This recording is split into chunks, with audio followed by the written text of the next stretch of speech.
Оройн төргийн хэмжигчтэй ам нээвэл зочны ярилцлага хийж байна. Энэ удаад бид улсын хурлын гишүүн Л.Элдэв-Очиртай уулзаж ярилцж байна. Тэгэхээр та хэдхэн сарын өмнө одоо улсын хурлын байгаль орчин хөдөө хөгжлийн байнгын орон даргын ажлаа өгсөн.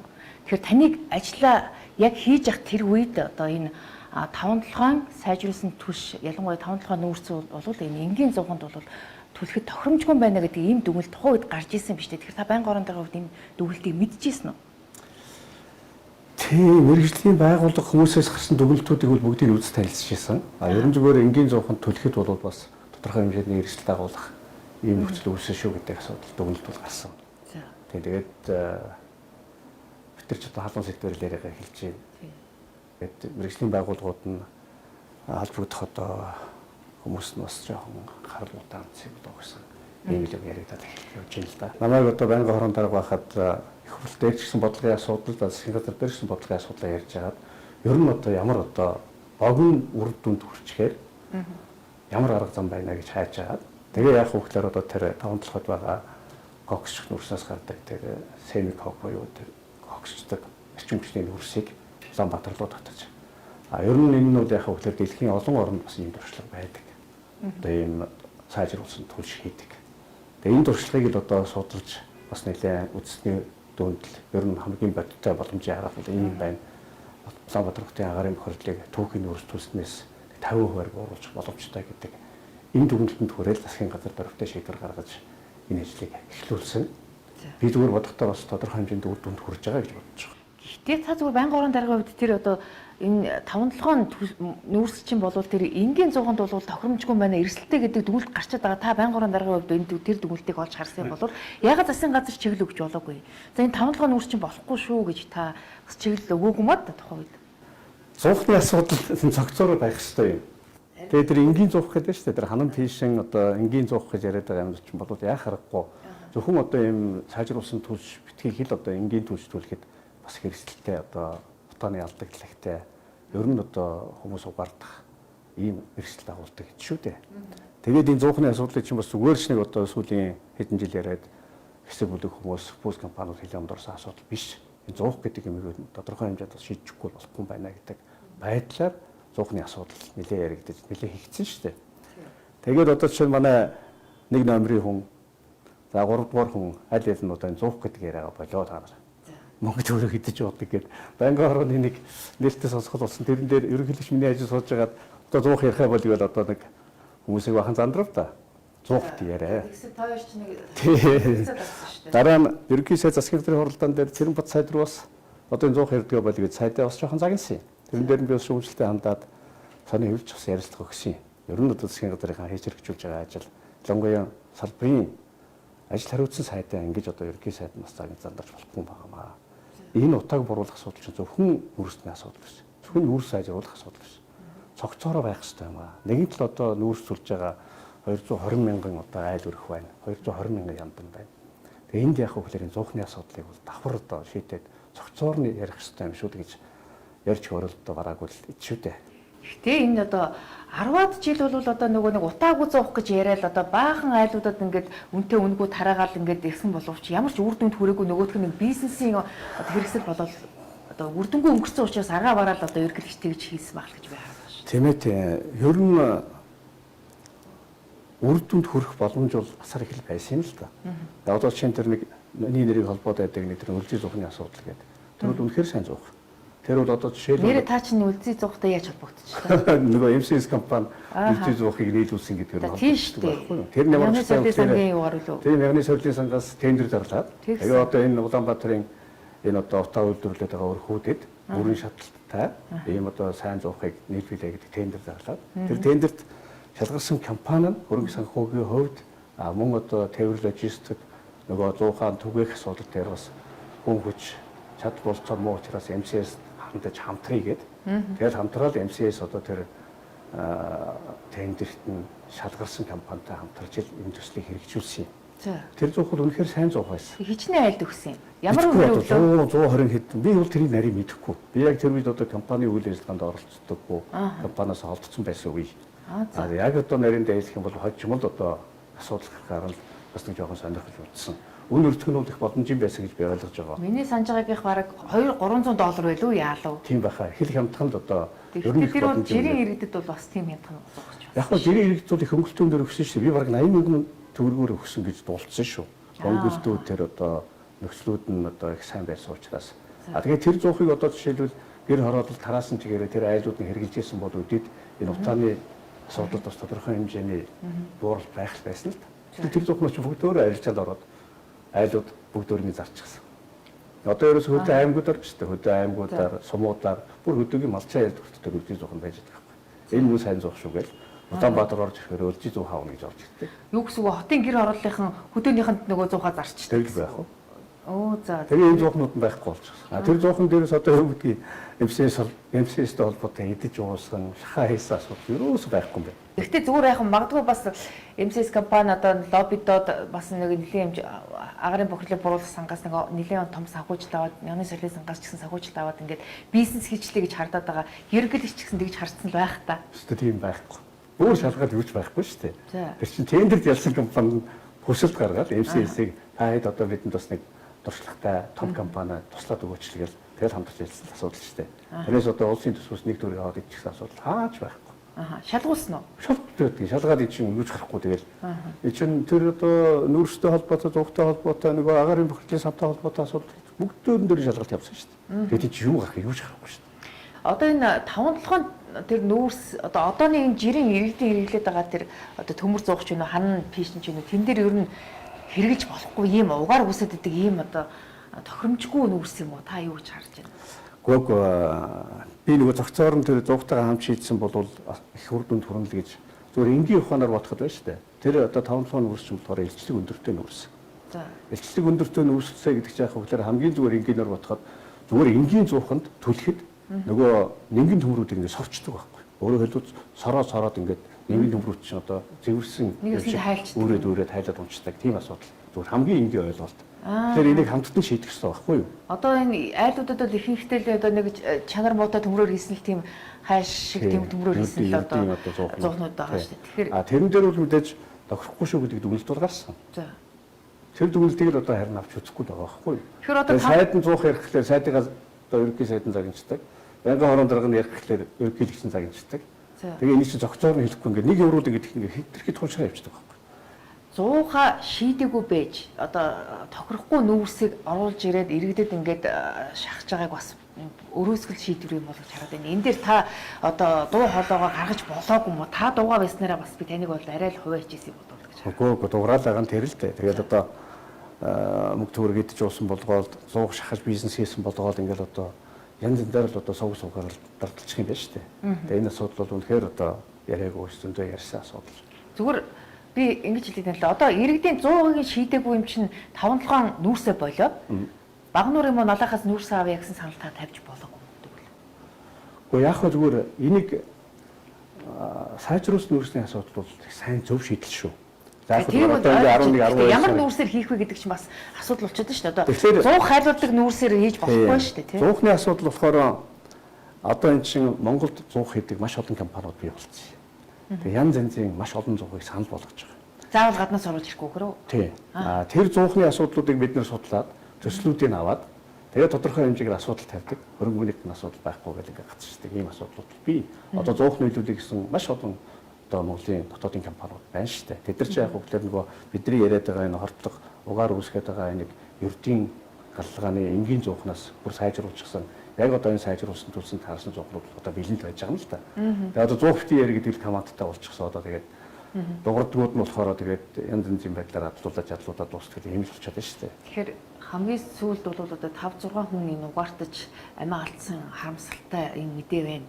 Тэгэхээр хүмүүс амиа алдах хэмжээний ийм асуудал үүсчихэд байхад яагаад одоо холбогдох байгууллагууд нь энэ бол иргэд өөрсдөө буруу гарлсан байна гэдээ ингэж яриад байгаа юм болов. Таны хэлж байгаагаар бол тэр энэ 5-7 нүүрс чинь энгийн зуухыг бол хайлуулчих юм эрсдэлтэй байна шүү дээ. Тийм эрсдэлтэй. Тийм.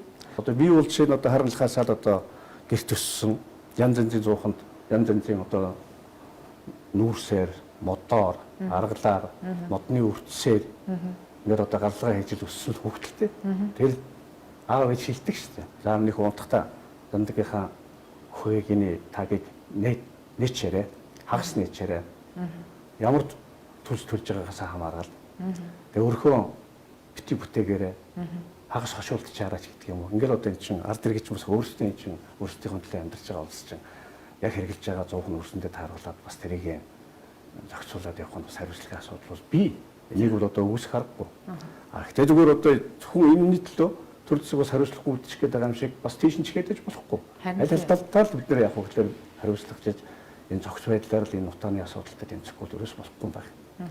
Тэгэхээр танийхаар бол одоо 5-7 одоо нүүрсээр исэн тэр түлшин тааруулсан 100-ыг л бас дахиж зохицуулах шаардлага байгаа гэж үзэж байна. Одоо энэ эх оны төсвийг одоо ярьж эхлэхээс өмнө энэ санхүүжилттэй шийдэх шаардлага гараад байна тийм үү? Тодорхой хэмжээнд бий байгаа.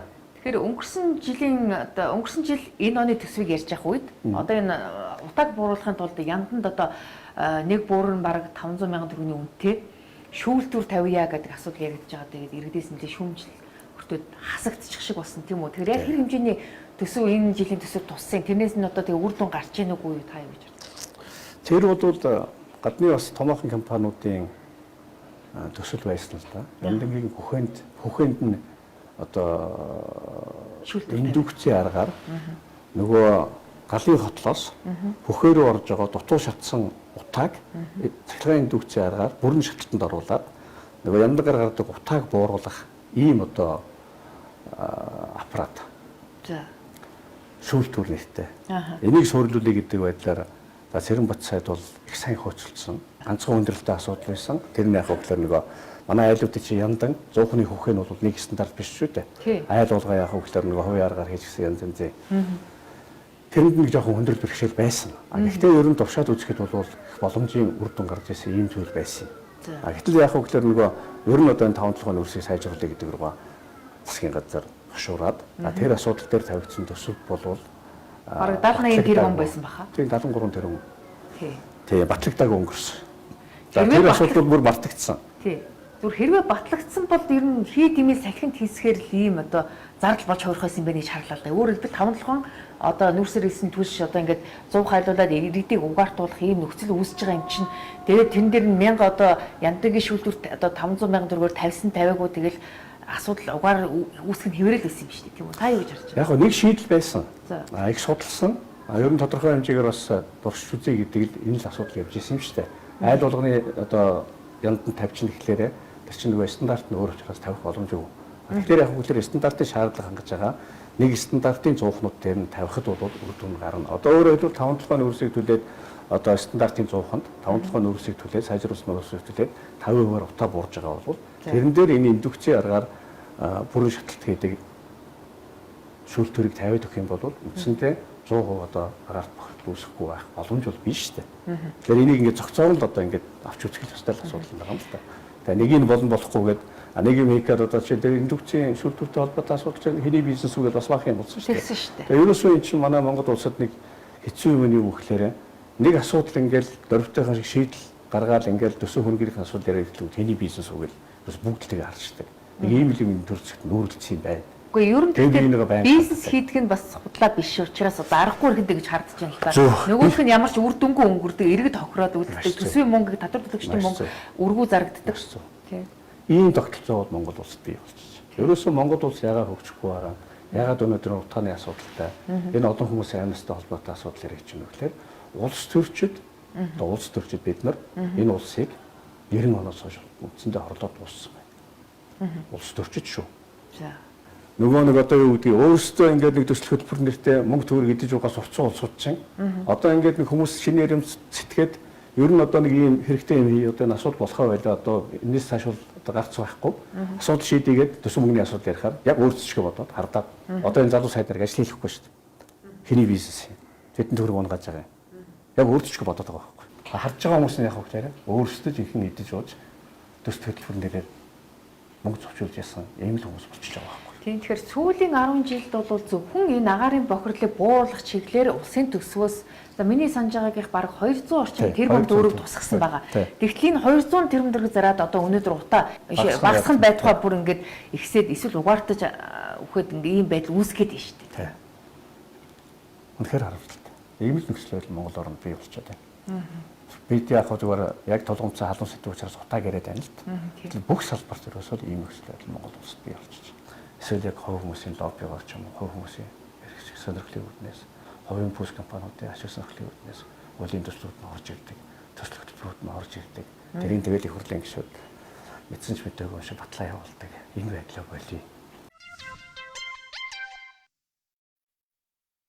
Харшил үүсгэхгүй Австрали цайны модны хандтай мини. Нүүдэл яодтой гойно. Өөр шээс дамжуулах замын өвчлөлийн имчилгээнд цистоныг хэрэглэж байна. Өөрөө бүндийтэл бөөцөл.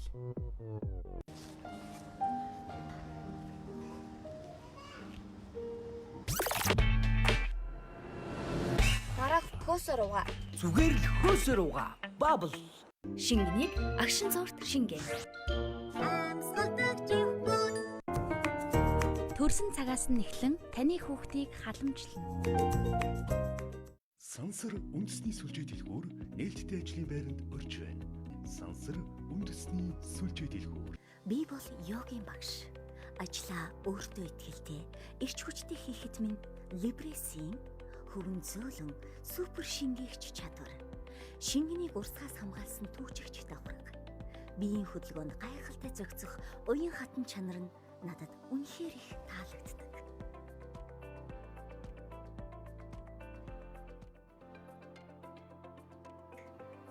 Миний сонголт Либрес. Төрсөн цагаас нь эхлэн таны хүүхдийг халамжлана. Үндэсний сүлжээ дэлгүүр номинд 8 дугаар сарын 22-наас 10 дугаар сарын 20-ны өдрийг дуустал сонгогдсон цахилгаан бараа, бэлэн хувцас хүнсний бүтээгдэхүүн болон гэр ахуйн бараанууд хямдралтай, урамшуулалтай, бэлэгтэй худалдаалагдана. Номинд хуран нарийн хэрэгцээ цөм бүрэн. Японы мэрэгжлийн сумо бүхийн 69 дэх их авраг Хакухо даваа жаргалын нэрэмжит сумо бүхийн сүрийн авраг шалруулах Хакухо цом тэмцээн 10 дахь жилдээ зохион байгуулагдахаар боллоо. Сумогийн спортод хайртай, өөртөө итгэлтэй, хүсэл мөрөөдөлтөд тэмүүлэх 9-өөс 15 насны хүүхдүүдийг урьж байна. Тэмцээн 2019 оны 10 дугаар сарын 18-ны өдөр спортын төв ордонд зохион байгуулагдана. Бүртгэл 2019 оны 10 дугаар сарын 7-ноос 17-ны өдөр хүртэл их шав цогцлбор дээр явагдана.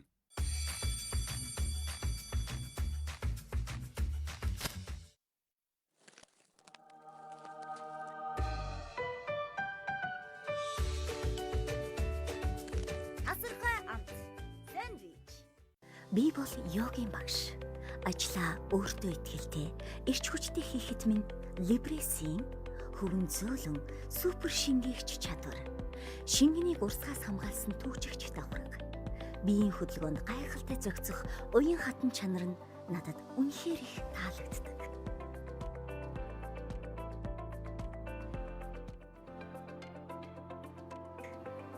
Миний сонголт Либрес.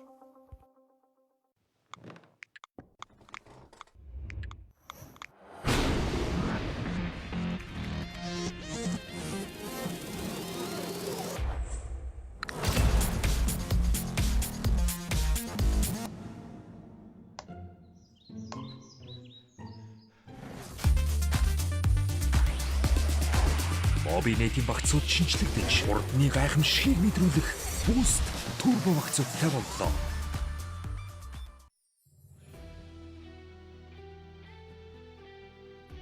Монгол Улсын соёлын тэргүүний ажилтан энх мандах Баян далай нарын анхны бие даасан сайхан нөхөрлөл тоглолт 2019 оны 10 дугаар сарын 18-нд Монгол бүхийн өргөөнд болно.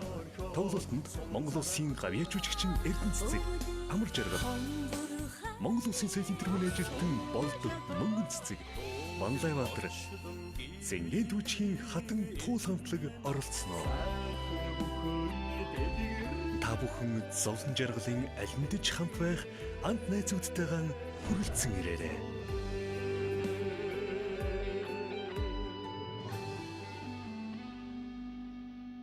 Ханаад хүрсэн үед миний толгой өвдөж, хамар битүүрч, бараг л унтаагаараа явдаг. Ийм үед надад терафлю тус болдог. Түүний цогц үйлчлэгээний тусламжтайгаар терафлю ханиадны суур шинж тэмдгийг илаашруулдаг. Терафлю өвдөж цагаа бүү алд.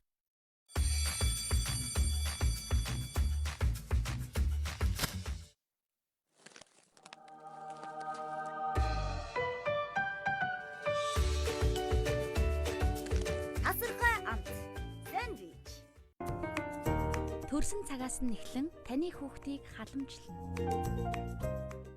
Би бол йогийн багш. Ажлаа өөртөө итгэлтэй, эрч хүчтэй хийхэд минь либресийн хөвөн зөөлөн супер шингээгч чадвар. Шингэнийг урсгаас хамгаалсан түүжигч давхраг. Биеийн хөдөлгөөнд гайхалтай зохицох уян хатан чанар нь надад үнэхээр их таалагддаг.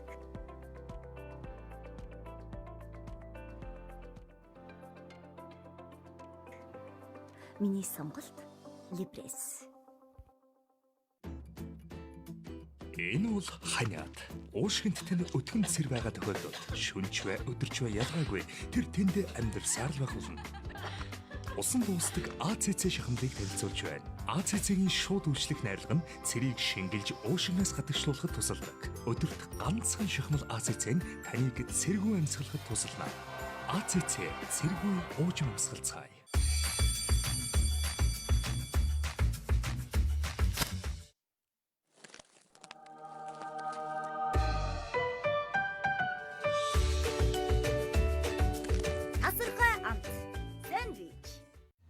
Цэвэр агаар, чанартай барилга, хан үйл, цогцлбор хотхон үзүүлж байна.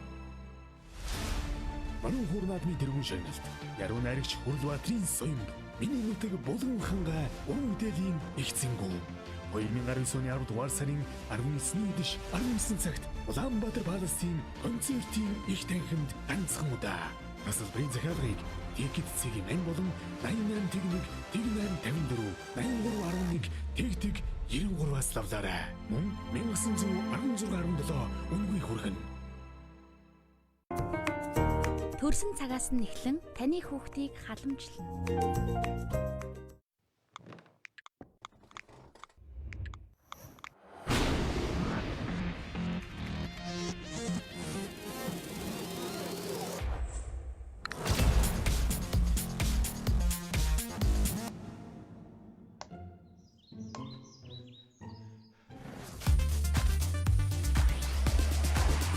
Бинэгийн багцууд шинжлэгдэж, урдны гайхамшигыг мэдрүүлэх буст турбо багцуудтай боллоо. Инээмсэглэл бол бусдад өгч болох хамгийн том бэлэг. Гараар угаах хэрэглийн зориулагдсан White эдийн сан манай гэр бүл нэгтлээ. Гүүн жив купонтай боллоо. Бөөр шээс дамжуулах замын өвчлөлийн имчилгээнд цистоныг хэрэглэж байна. Бөөрө бүндийтэл бөөцөл. Сороодол баймаар шүлний татмал. Тав тухтай байлгахад төгс зөгцсөн хэмжээ. Мини.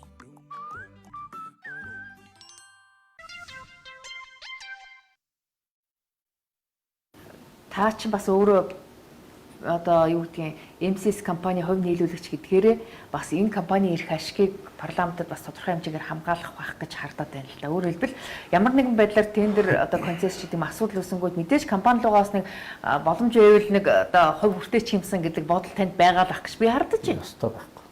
Би нэг тунхаглаад орсон юм шүү дээ. Таныг ялангуяа бүр одоо байгаль орчин хөдөөгийн хөгжлийн байнгын орон дарга болонгууд за нөгөө нэг агаарын бохирлыг бууруулах одоо нөгөө төсвөөс айгуулууд нөгөө MCS компанид нэг 100 ч гэдэг юм уу гэрийн дулаалгач гэдэг юм уу яндангийн шүүлтвэрч гэдэг юм уу нэг тэр тендерийг бол авчих магадaltaй гэд би хардж байгаа юм чи эргэлж шаардах нь ойлгомжтой шүү дээ тийм үү? Хамгийн сайн мэдж байгаа тийм хийгээгүй гэж мэдж байгаа ерөнхийдөө шаардаад байхаар тэгээ хардаж зориуд нийгэмд одоо зохиомл хардлага төрүүлээд мессеж өгöd ахаар чин ард түмнийг ч ойлгох юм байна л да. Одоо ер нь хандлага яах вэ гэхээр би зүгээр MCS гэсэн дээр нэг юм хэлж шээ. Монгол улсад MCS шиг одоо чивэр татвараа төлөөд бизнесээ чин чанараар хийгээд явж байгаа компани бол ер нь 1.5% багтахад байна. Энэний манлайд нь MCS байна. Энэ дээр бол би хатуу итгэлтэй.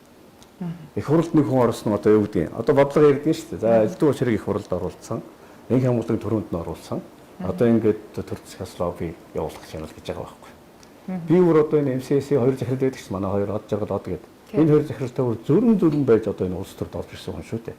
Юу гэсэн үг? Санаа нь бол одоо компанийнхаа захирлуудтай зүржиж улсыг хурлаг. Би харин бүр зүрх итгэл зөвшөлдөж байгаад орж ирсэн гэж харддаг. Харин тэгж мессеж явуулдаг байхгүй юу? Энэ мессежийг бүр хорлонтойгоор явуулдаг байхгүй юу? Тийм учраас яг хөглөөр MCS яг ингээд бодлогоор хүмүүсээ их хурлд оруулчихсан компанийн лобби хийж ингэж хараад байгаа. Өстой тийм байх. Яг 2000 оноос хойш улс төрд ор гэл компани захирал байхаас ингээл янз бүрийн үүдээ тогтолгууд нэг багшхруулдаг асуудал байсан л да. 2000 онд би өөрөө өгөө гэсэн. 4 онд өөрөө өгөө гэсэн. 8 онд ч бас бодоод эхэлт юм бэл. Би чи нэрийн хүмүүс ингэж байх юм. Нацчлалт хүмүүс улс төд байж энэ улс орныг хөгжүүлэх юм байна да гэж бод. Гэхдээ би үгүй гэсэн. 12 онд гүнээр орчдөг ч юм уу гэж бодсон. Бас одоо ороод 16 онд бол яг хөглөөр яг одоо сэтгэлийн дуудлагаар гэдэг шиг өөрөө бол орё гэж зөрөн байж орж ирсэн. Том компани, том группийн эзэд бол улс төрд орж ирэхдээ бол цаанаа бас нэг өөрсдийнхөө бизнесийг дэмжүүлэх зорилгоор орж ирдэг л гэж би хардаг л да. Тийм тохиолдол, тийм зорилго бол байна. Таны хувьд бол миний хувьд тийм биш. тэгж нэцааж байгааг чи би л өгнөшгүй л байна л. Яг зүгээр эн чинь үг хэл үйлдэл гэж нэг юм байх хэрэгтэй шүү дээ. Тийм. Үйлдэлээр над дээр ямар ч асуудал байхгүй. За. Би бол одоо юу гэдэг нөгөө нэг айхтар улс төрчдийн ярьдаг нэг эрх шиг ирэмб биш дээ. Тэрийг жинхнээсээ мөрддөг хүн би. Тэгвэл улс төрчид ярьснаас яг эсрэг хийгээд байх юм шиг. Яг үнэнд. Тэгээ яваад ирсэн бэ. Тийм учраас хардхаасуур арга байхгүй. Таны намайг хардж байгаа зөв. Гэхдээ миний хариулт бол чин үнийн хариулт. Яг үнтэй нэг сайхан шударгас яриад байдаг. Эсэргээр араар нь тэгээд ах トゥ хамаатан садангаа одоо ямар нэгэн байдлаар бизнесээ ингэж дэмжиж лоббидол явуучих юм шиг тийм. Ялангуяа таны хувьд бол тийм юм байх магадлалтай. За таны хувьд биш юм ба гэхэд за ах トゥ хамаатан садан чинь одоо за их хурлд орж ирсэн гэд таныг ямар нэгэн байдлаар одоо энэ бизнесийг дэмжиж өгөөч, энэ тендерт одоо юу яагаад өгөөч, яриад өгөөч гэж тэгэх бах та. Тэгж байгаа л бах тийм үү? Яг уу жидүүтэй холбоотой нэг асуудал дээр манай нэг дүү миний төрсөн дүү л дээ. Ингээд одоо бас жидүүд хамрагчих юм бол хөнгөлтөө зээл өгдөг юм байна шүү дээ. Та энд нэг төсөл аваад төсөл оруулаад боломж байна гэсэн. За ямар төсөл байгаа юм? Наа чи юу гэсэн. Гэхдээ таны хэрэг болно гэвэл миний төсөл олоод ирэх гинэ. Тэгээ надад тархиа хэрэглээ гэнэс. Ямар ч хамаагүй нэг төсөл олж иж мөнгө санагдал юм байна. Тэг чи нэг төсөл аваад ирэхлээр ямар ч хамаагүй төсөл аваад ирэх юм байна л да. За. Тэгээд надад одоо тархиа хэрэглээ загнуулаад тэгээд буцаж ирсэн. Ер нь надад одоо хандсан ганц нэг хандлага бол тэр. Зөө. Тэгээд буцаж ирсэн. Тэгэхээр төрсөн дүүгээ бол дэмжээгүү гэхээр нэлээд шудраг хүн гэж өөрийгөө тэхээс өөр арга байх. Жишээ авах гэдэг юм гэж. Өөр арга байхгүй. Тэгвэл дүү тань одоо гомддог л ах та тань. Юунд гомддог юм чинь тэр чинь төсөл байхгүй байсан. Хэрвээ ахыгаа зөвшөөрөх юм бол бас нэг хүн нэг зарим хүмүүсийг дуурайгаад хэдэн төгрөгийн хямд одоо их усур олчихъя гэж л. Тэгээ ахта загнуулсан юм чинь. Ахан буруу юм загнаагүй байгаа шүү дээ. Тэгээ өөрөөр хэлбэл манай тэр дүү бол бас хүмүүс өдөө утгасан юм шиг. Ах чи их хурлын гишүүн шүү дээ. Банкны орон дарга шүү дээ. Энийг ягаад хоёулаа хамт хийчихээд хэдэн төгрөг олчихдаг гэдэг. Жижиг дундаас нэг төсөл авчий л та хэрэгтэй шүү дээ. Гэсэн л юм шиг байна. Одоо ингээд энэ их хурлд чинь бараг нэг 20 30-аад ийм одоо ах トゥ хамаатан садантаа тусалсан гишүүд байгаад байна шүү дээ. Тэрнээсээ болоод хэрэгт орчоод одоо бас нэг ямар нэгэн байдлаар ерөнхийлөгчийн одоо шахаанд орчлоо гэдэг ийм хардлага бас хэвлэхний зүгээс байна. Ингээд та юу ч харж байна. Үнэхээр тийм байна. Одоо тийм тэр жидүүтэй холбоотой асуудал бол үнэхээр их айхтар эмзэг сэдв болчлоо. Тэгээ би бас энийг бодоол байна. Тэгээ манайхан одоо 16 оны сонгуульд ялаад олон хосны дараа засгаа бүрдүүлээд тэгээ одоо сэргэлэн сайд байхдаа гаргасан тэр журмыг аваад үзэхлээр урд нь мөрдөгжсэн журмыг төр журам гэж өөрчлөөд тэрийг бас тодорхой хугацааны дараа бүр журам болгоод тэгээ одоо зүгээр санаа гэхэд одоо би одоо ацаргаа өрөвчлөө. Ацаргийн орон тэнч байсан л яг тэр замаар л явчихаар тэнч байсан л өнөөдөр одоо эргүү хэрэг үүсгэн эрхийн төвлөрүүлнэ гэж ярихаар жишээлбэл би бас хөдөө аж ахуйн салбарт тодорхой хэмжээгээр ажилласан. Би сайд байх боломжтой юу боломжтой. За. Ацаргийн орон би байсан бол бас л яг л энэ замаар орчихвол ийм л нөхцөл байдлыг бүрдүүлсэн байгаа байхгүй. Өөрөөр хэлбэл улсын хурлын гишүүдэд одоо ингээд зээл өгөхийг зөвшөөрөөд гар үсгэх зурчил байсан байна. Яг хөө сайдын бүр эрхийн асуудал болгочихсон учраас. Тэгээ сайдаас яг хөглөөр нэг цуг сууж байгаа гишүүд чинь бас л одоо юу гэдэг манай дүүгэн гуйлт гэдэг шиг янз янзын гуйлтууд орж ирнэ дээ. Тэгэд эрхэн бай. Нэг танхимд сууж юм. Боломжийн юм бас дэмжих гэж үзэн үстэй. Гэхдээ Батцорыг бол олог гэд хэлчихэв. За. Судалж үз. Журмын дагуу олог гэдэг л асуудал байгаа байхгүй.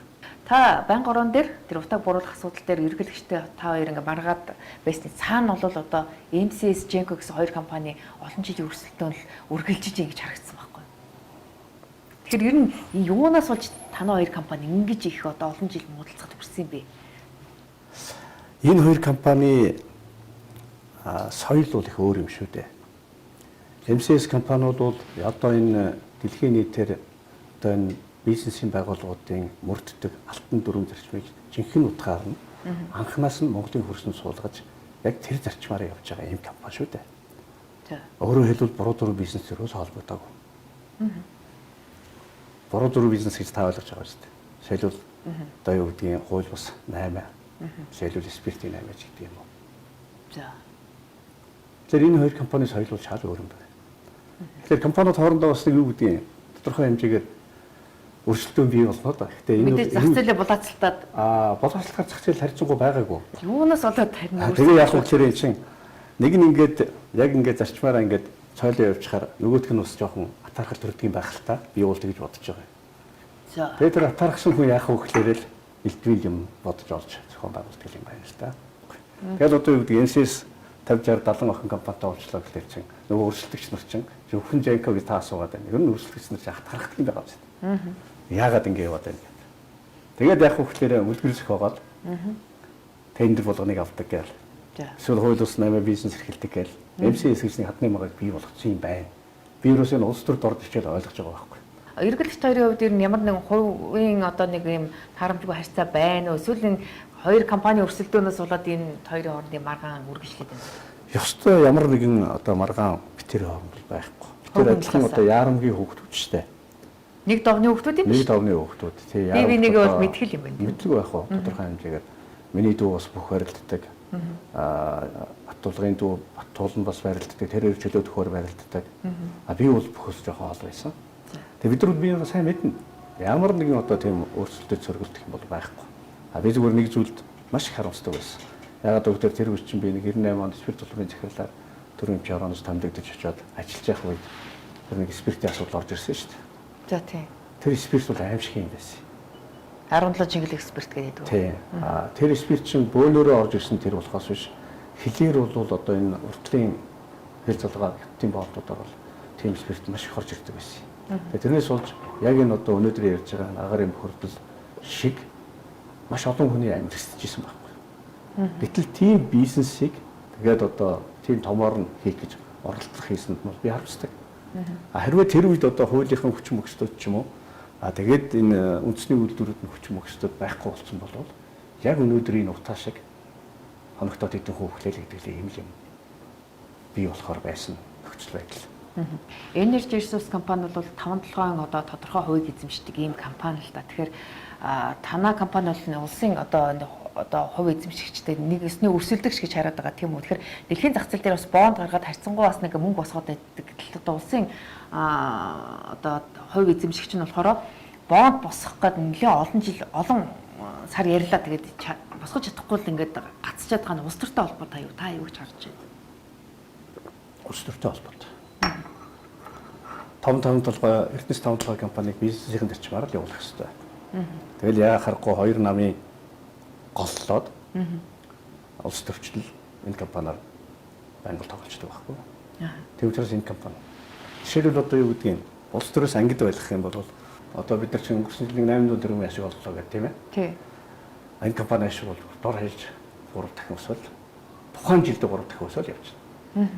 Улс төрөөс ангид байх юм бол үндсэн бизнесийн зарчмаар явах юм бол 800-аас илүү 3 дахин өсөх боломжтой гэж хэлдэг байна. 800 ч одоо өөр тожид байгаагүй л гэж яриад байгаа. Жишээлбэл би багаар хэлж байгаа ш 3 дахин гэдэг.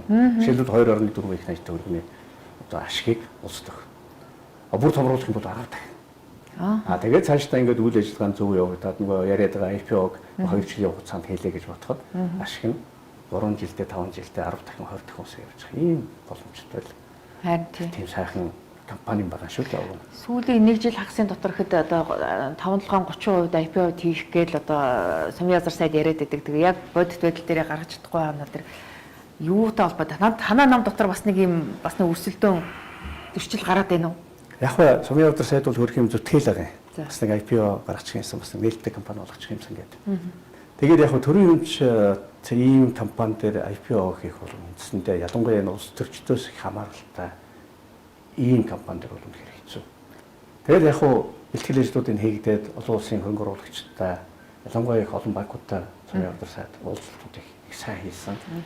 Сүүлийн 10 гаруй жил, за 20 жилийн хугацаанд Монголд байгаа уул уурхайн баялаг дээр үндэслэж гаргасан IPO гарсан өдрөөс шахуу бараг хувьцааны ханш унчихсан. Одоо бүр шалан дээр очиж хавтчих гэсэн. Яагаад гэвэл ерөөсөө Ер нь энэ уул уурхайн бизнес ялангуяа Монгол улсад бол улс төрөөс хит хамааралтай. Улс төрчид нь болчимгүй мэдээлэл хийдэг. Сайд нар нь болчимгүй мэдээлэл хийдэг. Тэгээд тэр хувьцааны яаж хизээж болохоор болгоч. Цэвэр өдөр сайд хөрөнгө оруулагчтай уулзаад нөгөөдөл нь бас судалж үзээд асуудлаа ажиллаа эхлээд явуулж ичил нөгөө нэг хувьцаа гаргах гэдэг компани нь 800 тэрбум төгрөгийн ашигтай гарлаа гингүүт нь төрийн өмч давангуулсан түүдсэн шийдвэр гаргаад улс төрчлийн нөлөөлөөр шийдвэр гаргаад нөгөө мөнгөний явах хөглөөрэй. Төмөр зам барьсан уу? Оо тийм нэг зүүн тийшээ нэг төмөр зам гэдэг нэг гачин эдийн засгийн зөв юм биш үү?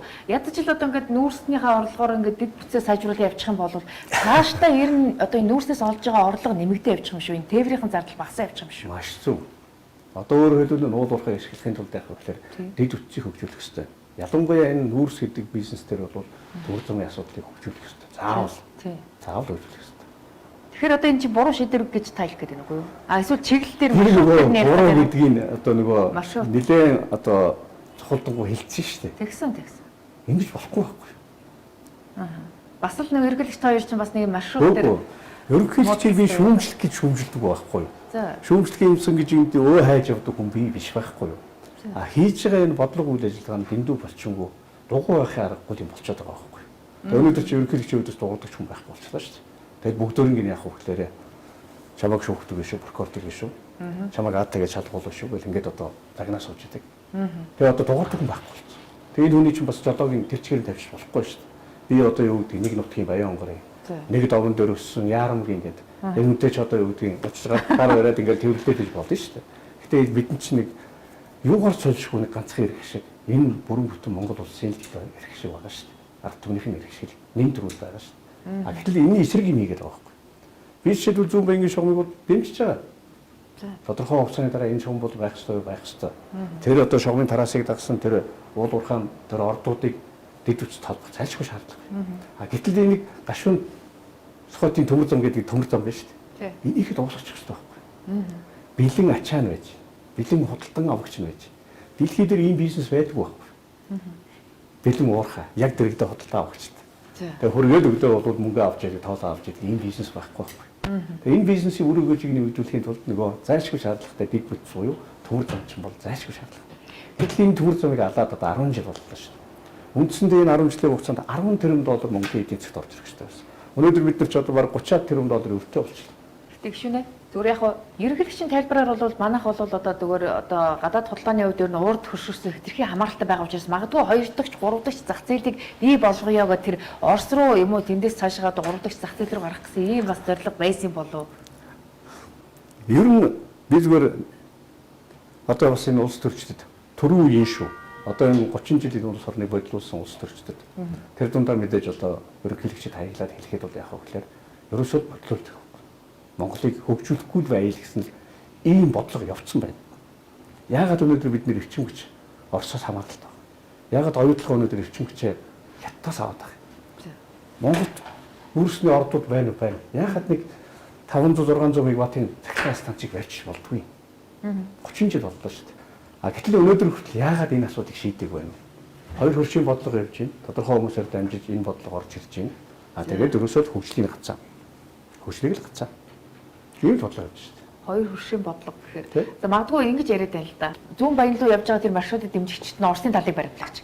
Гашуун Сухбат руу явж байгаа маршрутыг дэмжигчид нь Хятадын талыг баримтлагч гэдэг. Тэд нар хоорондоо үзээд байна гэж яриад ах юм. Тэгэхээр та бас магадгүй тэр Хятадын талыг баримтлагч нь болж хувираад байгаа болов уу?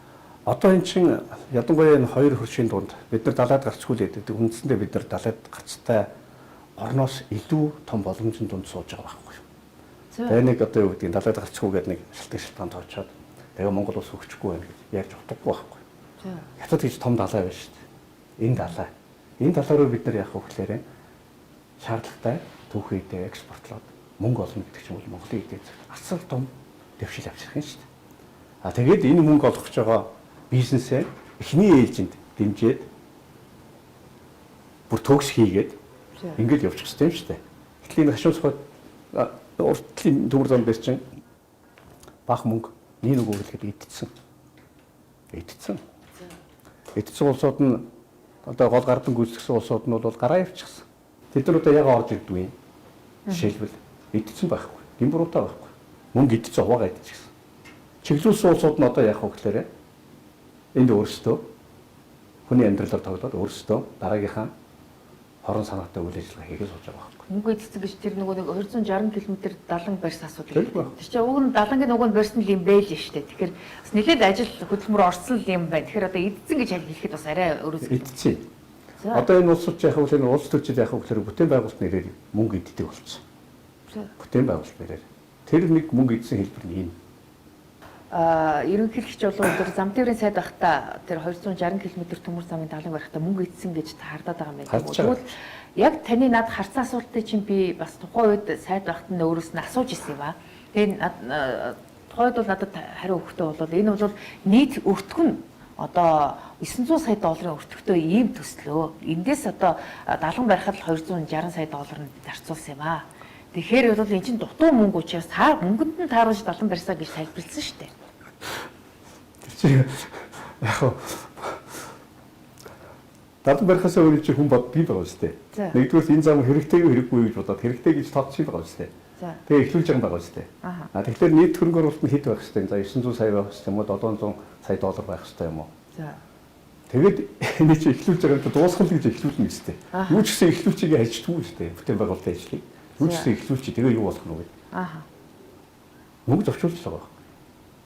Хэрвээ үнэхээр одоо хийгээд дуусгачих гэсэн бол тэр хүнд чинь одоо эрх мэдэл хамгийн юм байлаа шүү дээ. Хөрөнгө сан. Тухайд бас танай MCS компани бас тийшээ төмөр зам тавих гэж бас санал тавиад тэгээд сонгогдож чадаагүй шүү дээ. Эсвэл сонгогдсон байж байгаад болчлоо яа. 10 онд чинь тэзүүн бэлэн болчихсон, хөрөнгө оруулагчид нь бэлэн болчихсон. Хийгээл 2 жил хагас 3 жилийн хугацаанд хийгээл дуусгачих. Энэ төмөр зам байсан байхгүй. За яг тэгвэл магадгүй тухайд танай компани хэрвээ шалгарсан хэвээрээ байж байгаад ингээд одоо төмөр тийшээ 260 км төмөр зам барьсан бол яг хэдэн доллараар барих байсан тэгвэл хямдхан байсан шүү дээ. За 700 гэдэг баха. 700 сая доллар. Тэгэхээр одоо тухайд бол улсаас чөлөө өгсөн мөнгө нь бол 260 сая доллар байсан. Энэ мөнгөд нь тааруулсан юм аа л гэдэг байгаа шүү дээ. Улсаас өгсөн гэж чинь улсын мөнгийг захиран зарцуулдаг эрхийн тэр үнд чинь хөртөн байж байгаа байхгүй. Тийм. Засгийн газрын хурлаан дээр ороод төслөө танилцуулаад одоо ийм санхүүжилт хэрэгтэй байна гэж аваад хийгээл явах хэрэгтэй асуудал байхгүй. Тэгвэл танай компани 260 сая долларт одоо далан барих байсан юм уу? Бараг төмөр замын хэдэн хувийг барьчих байсан. Тэгвэл би тэрэн дээр хариу. Одоо чинь MCS тэнд орсон бол 3 литр төмөр зам барил дуусгачих. За. Асуудал. Тийм гэсэн. Тийм. 260 сая доллар биш. Гэхдээ дахиад 700 орчим байсан бахаа. Би бол одоо тэрийг сайн санахгүй юм. Би ч одоо нэг компани бизнес үндсэндээ 2008 оноос хойш бол их оролцоогүй юм шүү дээ. 2008 онд би бас Канадад яваад. Тийм бас нэг төр завсарлага авч. Магадгүй энэ тендер дээр бол танай хоёр компани бол яахааргүй өрсөлдөгч байсан учраас одоо би нэгээ бас нэг харилцан зарилцаад байх нь ойлгомжтой. Хоёр компани биш шүү дээ. За.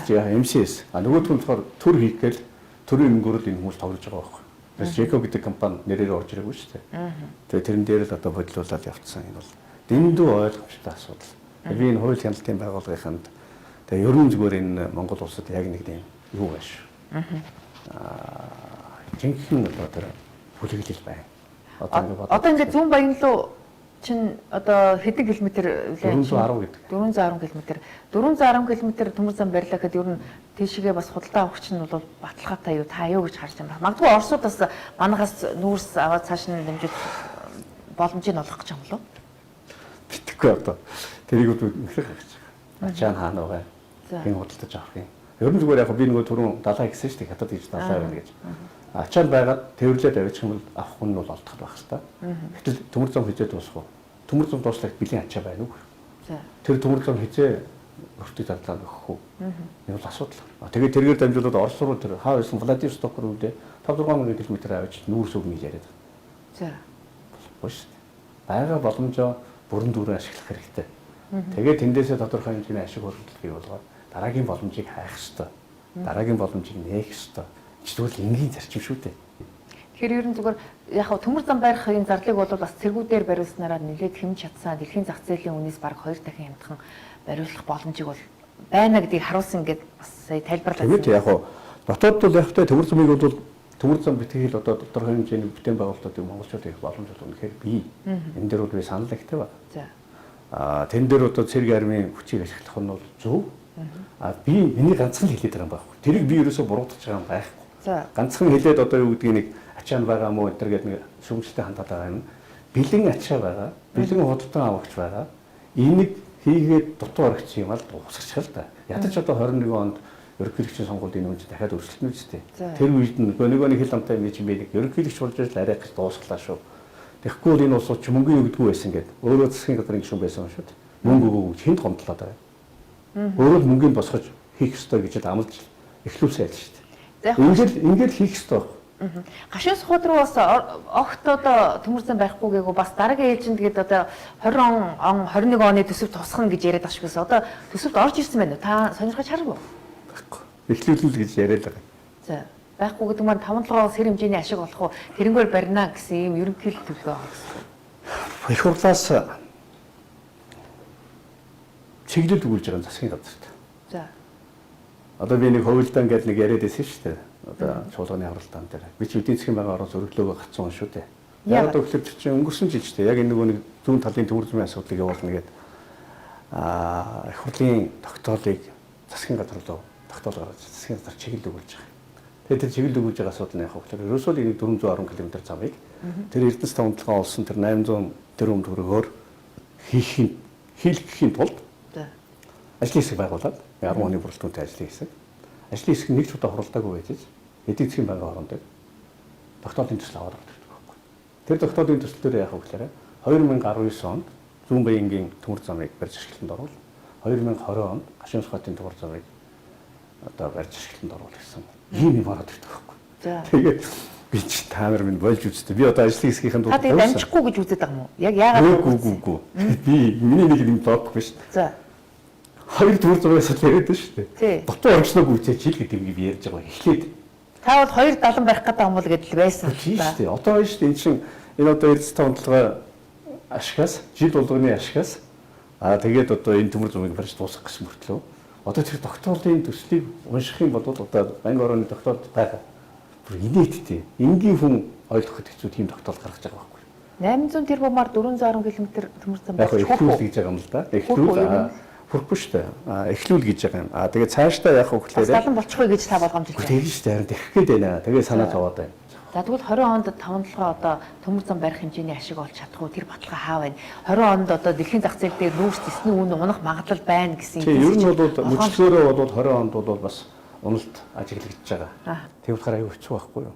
Тэгээд энэ чинь яг хөглөөр нөгөө 1072 хувьцааны асуудал төр чинь ард түмэн бас л хүлээлттэй л байгаа шүү дээ. Тэгж л яг хөглөө түүзэн хуралдаал улс төрчдөн чиглэлөөр ийм шийдвэр гаргуулж байгаа байхгүй.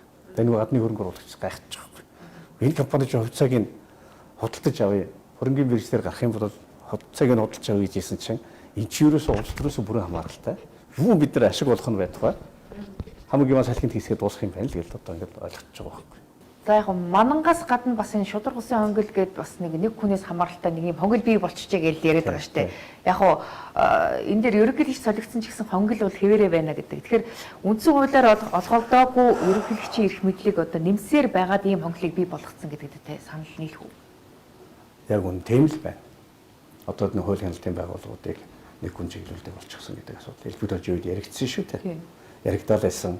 Өвгдөр бол одоо тийм байна л гэдээ ойлгоол байсан. Тэгээд сая одоо үндсэн хуулийн эрхлэлт өөрчлөлтөн дээр энэ асуудлыг оруулаад ирсэн чинь бас л унгаачлаа байхгүй юу? Манан бүлэглэл бас байна шүү дээ. Манан бүлэглэл гэж танаа намч уулын 65 одоо хүч түрээд одоо өөрчилчих боломж байсаар л ягаад заавал ганц ерөнхийлөгч рүү буруугаач ихэд байгаа юм би тэн дээрээс ойлгохгүй. Шинэ манан нэг манан ингээд царнаж ядж яхад шинэ манан бий болж эхэлж байна гэж. За. Энд чинь ингээд үндсэндээ залгамжлаад ингээд явдаг юм байна. Тэр шинэ манангийнхан яг энэ төслийг унгааж байгаа. Тэр шинэ мананд манайхаа орцсон байна. Ишсэн байна. За. Тэгээд ерөнхийлөгчтэй нийлцсэн байна. Тэр хүний бодлогыг их хурл дээр хамгаалж гардаг. Эсвэл дэмжиж босгодог, эсвэл унгаадаг. Ерөөсөө зохион байгуулалтын ийм ороод ирсэн. Би болчих. Би чуулган дээр хэдэн бохомдол тэр одоо үндсэн хуулийн нэмэлт өөрчлөлтийн 52 дугаар зүйл дээр манайхан хувилдлаа болооч гэж их хурлын тагимдал нэг ашиглаад байгаа шүү дээ. Яг ийм би болчих. За. 52 дугаар зүйл чи юу вэ? 52 болохоор яг энэ нөгөө нэг бүх шатны шүүгч, ерөнхий шүүгч нарыг ерөнхийлөгч томилдог байсан. 62-ийн бүлгийн хуулийн төсөл дээр батламжлагаар оруулсан. 62 гишүүний төсөл дээр батламжлагаар оруулъя гэдэг. Тэгэлгүй яг энэ асуудлыг одоо ерөөсөө үндсэн хуулийнхаа нэмэлт өөрчлөлтөд оруулна гэчгээд санд турахлаар унгаачих байхгүй. Харин танаа намайхан чи өөртөө эсрэг коног гараад тэгээд манан бий болсон ба шүү дээ. Ойлгосон уу? Ерөнхийлөгчтэй нийлсэн одоо шинэ манан бий болж байна. За. Энийг л хатуу хэлж. Бас нэг муухай юм нэг үгээр ерөнхийлөгч гэдэг хүн чинь жидүүгийн хэрэгээр гэдэг юм уу? Эсвэл одоо энэ улс төр олон жилийн явсан улсуудад ерөөсөө нооггүй хүн байдгүй юм байна. Бүгдөө нөгөө төмсгдүүлчихдэг. Ингээ Тэмүүжин гишүүн хэлээд байгаа үнэн гэж юу? Бүгдөө төмсгдүүлчихдэг. Тэгээд яхаа нөгөө үсэн өөрийнхөө хүслийг биелүүлэхийн тулд хөө Л.Элдэв-Очир нааш чи энийг дэмжитээрэй их хурл дээр. Гэхдээ болохгүй шүү манай бүлэг шийдвэр гаргацсан. Тэгвэл чамайг аатаа гэж шалгуулна шүү. Эсвэл прокуророос нэрийг чинь оруулж ирнэ шүү. Ийм юм болчихсон шүү. Ингэж төрийн бодлого явуулдаг болчихлоо шүү. Болохгүй шүү. Хамгийн сүүлд бол ерөнхийлөгчийн оргийг хүлээгээд авчлаа шүү дээ, тий. Шинэ манангийнхан бас одоо энэ асуудлыг ерөнхийлөгчийн оргийн хүлээг авч байгаа байхгүй юу? Шинэ манан бүлэглэл. За. Тэгэхээр одоо танаа нам шинэ манан бүлэглэлч одоо олон болчлаа гэсэн үг үү? Тэгэхээр ерөнхийлөгч болоод тэр чинь гоноод авах хэрэг байхгүй. Тэгэхээр танаа нам дотор л тэр манай намаас 12 хүн самтыг хүлээж авахд гоноод авсан байна лээ. Тэн донд одоо нөгөө төрөний хэлдгээр аргагүй барьцаанд орсон, шаханд орсон ганц нэг хүн байгаа баг. Бүр зориуд манан бий болгож тэн донд явж байгаа хүн бас байгаа. Энэ бол үнэхээр одоо бас харамсалтай. Зүгээр одоо үндсэн хуулийн нэр усаар нь хэлэх боломж байхгүй юу? Яг хөө цаг нь болохоор аяндаа нэр ус нь гараад ирэх байх. Тэгээд нэг хэсэг бас их хурлыг хугацаанаас өмнө тараачаа ээлжид сонгуулийг наашлуулчих гэж ярьжсэн. Тэгээ болчих шиг болсон тий. Одоо ингээд их хурлын тодорхой хэмжээний гишүүд барьцаалагдаад тэгээ нэг хүн барьцаалчхад тэргээрээ далимдуулж гэж бодлого явуулаад байна шүү дээ. Их хурлыг удирдаад байна шүү дээ өөрөөр хэлбэл. Энэ ямар саналын унгаах уу, ямар саналын дэмжих үү гэх. Их хурл гэхээс илүү танаа намайг удирдаад байгаа юм шүү. Ингэсэнд орвол яг нь хурлалтаа үндсэндээ 65 олон хэмжээ үнэлгээ олох учраас манай намайг л удирдах. Их хурлыг бас удирдах гэсэн үг шүү дээ. Арч намаас удирдах байгаа шүү дээ. Арч намын нөхдөж бас тийм байдал орсон шүү дээ. Ийм нөхцөл байдалд энэ их хурл эх оны 6-7 сар сонгуул хүртэл чадамж нь үнэхээр хэцүү байхгүй. Тэгэхээр та наа хугацаанаас өмнө тарцсан дээр гэдэг нь үү? Би тэрэн дээр гарын шиг зураад тарцсан дээр. Та зурцсан юм уу зураагүй? Зурсан. Магадгүй бас их хурлыг наан тарааснараа цаашдаа ийм муу жишг тогтчихно гэж зарим хүмүүс болгоомжлоод байсан. Нөгөө талаасаа бас ерөнхийлөгчийн институцаас бас нэг янз бүрийн санал тавиад эхлэнгүүт бас нэг юу гэдэг нэг хүний засаг руу явах гээд байна уу? Нэг ийм хийдэл үүсчихгүй гэж болгоомжлоод байсан. Ганцхан нэг болгоомжлож юм би. Яг хөө зүгээр хуулиараа бол ямар нэгэн боломж ерөнхийлөгчийн засал руу хөлбөрөх боломж бол байхгүй. Гэтэл санал асуулаад ээлж сонгуультаа уялдуулаад одоо эн чин нийгмийн массыг энэ одоо торхироход бэлэн тэргээрээ бас айлгаад байгаа асуудал байна шүү дээ. Эвг самбраагүй байдал үүсгээд нөгөө нэгдүгээр хүн чинь яг хөглөөр онцгой бүр ирэхийнхээ хэмжээнд онц байдал тогтоовол яах вэ? Гэхдээ онц байдал ганцаараа тогтоочдөг асуудал биш. Их хурлаар орно. Гэтэл нөгөө барьцаалагдсан нөхдүүд чинь онц байдлаар болох асуудал. Тэгээд төрийнхэн засаглалын хэлбэрээ өөрчлөх нэг юм аюул бол анзаарагдаж байсан. Хийх хийхгүй. Хууль номоо дээдэлдэг, төрөө дээдэлдэг, ард түмээ дээдэлдэг хүн бол энэ үйлдэл хийхгүй. Гэтэл арай өөр хүн байгаа учраас ийм юм гарч магадгүй юм да гэж би бол болгоомжлож байсан. Гэхдээ их хурлууд үнэхээр чадамжгүй болцныг бид одоо хуулийн зөвшөөрөх ёстой. Зүгээр яг цаг хугацааны давцал байсан уу юу? Сүүлүүд ингээд хараад байхад бол одоо генерал цалтангууд ч гэдэг юм уу те. Ийм хүмүүс бол одоо улс төрчтэй нийлээд нэг тодорхой тийм нэг ойлгомжгүй холбоо одоо фронт байгуулалт байх юм л да. Энийг та юу гэж харж байна? Сая чуулган дээр бас тэгшүүд болгоомжлоод байсан. Чуулган дээр шүүмжлэлтэй хандсан. Тэгээ одоо ингээд би ч одоо улс төр чин дотон хүн энэ сүүлийн 30 жил явж ирсэн энэ асуудал бол ерөөсөө энэ ард түмнийг хизээ мэдгүй босоход бэлэн болгоцсон. Нэгдүгээр зорилго нь яг хөглөр ядуу байлгаж ийж ард түмний бухимдал дээр тоглолт хийх. Ард түмнийг ядуу байлгаж ийж үе үеийн сонгуулиар санал авдаг нь энэ манангийн улс төрчдийн гол арга зам. Өөрөөр хэлбэл ард түмний ядуу байх тусмаа сонгуулийн үеэр гой амралт өгж гарч ирж төр барьдаг. Энэ дамжирсаар өнөөдөр яг хөглөр ард түм ингээд тесэрч дэлбэрэхэд бэлэн болсон байна. Энийг далимдуулаад сонгуул авдаг байсан бол улс төрийн эргэлт хийж засаглалыг өөрчлөх ийм аюул бий болчихж байна. Энэ бол аюултай шүү. Би зүгээр бас одоо чуулган дээр хэлж байсан. Тэгэхээр энэ үйл биш юм а гэхэд эх оны сонгуулийн дараа нөгөө үндсэн хуулийн нэмэлт өөрчлөлт хэлцэж яхад бүлгийн хурал дээр бол би хатуу хэлдэг шүү дээ. Эх оны сонгуулийн дараа ер нь төрийн эргэлт гарахад бэлэн болно шүү. Ялангуяа тэр гишүүдийн тоог 108 болгоо оруулаад ирэх юм бол ялангуяа тэр бүрэн эрхийн хугацааг 5 жил гэдгээр нь одоо оруулж ирэх юм бол энэ дээр чи би нөгөө төсвөрлөг хэвчсэн шүү дээ. Тийм байхгүй. Та ерөнхийлөгч оруулж ирсэн саналыг эсэргүүцсэн юм а да. Зөвхөн тэр заалт юм. Зөвхөн тэр заалт юм. Бус дээр нь бол тэр зөвшөөрсөн бүх заалтууд дээр нь боломж юм бүгдийн дэмжиж. Яагаад энэ чинь бол байж болох саналын болов гэж харсан. Одоо энэ 76 дээр л дүгнэлт хийгээд үзэж шүү дээ. Тэгэхээр энэ 76 бол хангалттай тоо. Хүн амын тоотой харьцуулаад энэ тоо гаргаж ирсэн юм шүү. Үгүй. Тэгж яриад байгаа. Тэгэхээр зүгээр энгийн жишээ бодохдол яах вэ гэхээр одоо хятад парламентын гишүүд нь хэдийгээр жишээлбэл ойрхон жишээ шүү дээ. Одоо бодох юм 6.5 сая парламентын гишүүд байх юм байна шүү дээ. Одоо тэр яриад байгаа тоогоор нь бодоод үзэх юм бол чи хятадын явдлыг хурцны 3000 гишүүнтэй л байгаа шүү дээ. Тоогоор бид энийг бол таныг ерөнхийлөгчийн санал гэдгээр нь зориулж үзэж байна гэж харсан. Үгүй ерөнхийлөгч нь маш олон санал төсөл оруулж ирсэн шүү дээ. Тэрэн дээр би маш олон залтуудын бүр зөв гэдгээр нь дэмжээд үгүй юм. Санал байгаа юу? Байхгүй байх чи. Тийм үү. Тэр нь бүгд эсрэг эсрэг байдаг. Хүмүүс тэгж хараад байдаг байхгүй. Би тэгж харсан. Үгүй би тэрийн хоорондоо ерөөсөө тэгж одоо хувь хүний эрхшээ үдлээс ч юм уу эсвэл ерөнхийлөгч асуудал орж ирж байгаа учраас Л.Элдэв-Очир эсэргүүцэж чинь гэсэн тийм асуудал байхгүй. Ерөнхийлөгч зөв асуудал ороод ирэх юм бол би ядагчаал дэмжинэ. Юу сайн гоо аваад байна чинь. За яг дэмжсэн санал нь юу юм тэгвэл таны? Байлгүй яа юм бэ? Баялагын хуралдын асуудал байж байна. Тийм. Одоо тэрэн дээр ч юм бол яахаргүй тэр нөгөө тусгаар тогтнолын асуудлаар санал асуулт явуулахгүй гэж байгаа шүү дээ. Тэр асуудлууд зөв асуудал шүү дээ. Баялагын асуудал зөв асуудал. Дэмжсэн асуудлуудыг ярих юм зөндөө бий.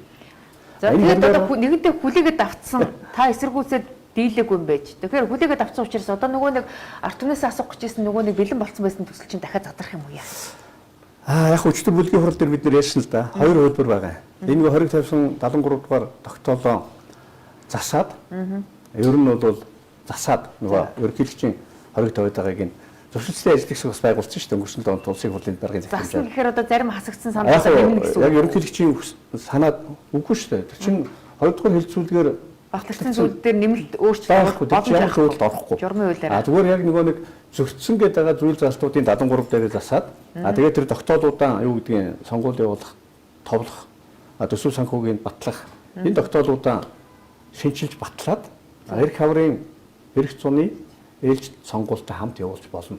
Нэг хөлбөр. Санал асуулгаа юу? Тий, санал асуулгаа. Хойшлуулад уу? Тий. Хуулийн өөрчлөлтөө бол одоо батлах хугацаагаа хойшлуулна гэсэн үг болчих. Хугацаагаа хойшлуулна гэсэн. За тэгээд их хурлаар нь бол 3 хэлбэрээр батлахгүй юм байна тийм үү? Тогшроод байгаа 30 төрөмдөрийн асуудлыг шийдэж байгаа жишээлбэл. Цаг хугацааны хувьд одоо юу гэдгийг өвлийн бэлтгэд ажил нөгөө төс хүмүүсээ батлагтай холбоотой цаг хугацааны хувьд гэсэн асуудал нь шийдэгдэж байгаа. Тэгээ ер нь ард түмнээсээ асуучих нь бол зүг байхгүй юу? За яг ерөнхийлөгчийн саналыг хүлээж аваад тэгээд ард түмнээсээ асууяа л гэж байгаа юм байна. Яг хөө тогтоолын төслийг өөрчлөөд ард түмнээс хоёр дахь хувьд нь яг хөө гэхээр яг хөө зүгээр ерөнхийлөгчийн хүсэж байгаа зүйл нь яг хөө зөвшөөрлөлт хийгээд хоёр дахь хилцүүлгийн задлаад 3 4 дахь хилцүүлэг дээр оруулахыг оруулаад энэ чинь хуулиар болохгүй юм шүү дээ. 3 4 дахь хилцүүлэг дээр зүйл заалт нэмж оруулж болохгүй. Харин 2 дахь хилцүүлгээр батлагдсан зүйл заалтаас хасч болно. Ийм зүйл байна. Гэтэл энийг жоохон бодлоонтуулаад тэрэн дундаа яах вэ гэхээр нөгөө профессионал элементээ оруулах гэдэг байна. Тийм байж болохгүй. Холимогийг оруулах. Тийм, ерөөсөө хүсэж байгаа юм тэр байхгүй. Тэгээ 108 гишүүнтэй болгочих. Энэ профессионалыг оруулах гэдэг гол шалтгаан нь яах вэ гэхээр жинхэнэ нөгөө нэг манан биш үү? Тэр гэмийг л цааш шинэ манангийн эзэд баталгаажуулж авах гэдэг байхгүй. За ингээд бидний ярилцах цаг өгөр өндөрлөж байна. Ингээд бидний урилгыг хүлээж авч дэлгэрэнгүй сайхан ярилцлага өгснээр баярлалаа. Тэгэхээр одоо улсын хурал дээр эх оны төсвийг хилцэж байгаа энэ үед одоо бас нэг улс төрчин төсөв биш. Яг одоо бодит амьдралд хэрэгжихүйц ард иргэдэд ээлтэй ийм төсөв батлахад та бас хувь хүнийхээ зүгээс хувь нэмрээ оруулж ажиллаарай гэж хүсье. Тэгээд таны цаашдын ажилд амжилт хүсье. За их баярлалаа. За баярлалаа. За манай энэ удаагийн ам нээвэл зочны ярилцлагаар улсын хурлын гишүүн Л.Элдэв-Очир оролцлоо. Анхаарланд тавьсан өмсөгч танд баярлалаа.